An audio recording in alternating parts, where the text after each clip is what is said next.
Setelah menunjuk Coach Neil Maizar sebagai pelatih kepala dalam kompetisi Liga 2 musim mendatang, saat ini Sriwijaya FC masih menyusun skuad yang akan tampil dalam kompetisi tersebut.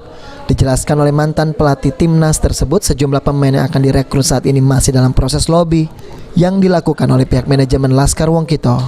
Rencananya menurut Coach Neil bakal ada pemain naturalisasi yang bakal direkrut oleh Laskar Wongkito dalam mengarungi musim kompetisi Liga 2 mendatang.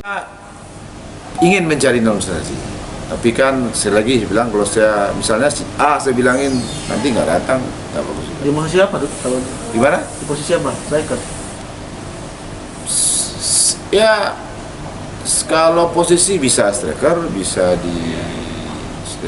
di belakang, bisa di itu. Pokoknya ada kita lagi cari. Ya. Mudah-mudahan bisa lah.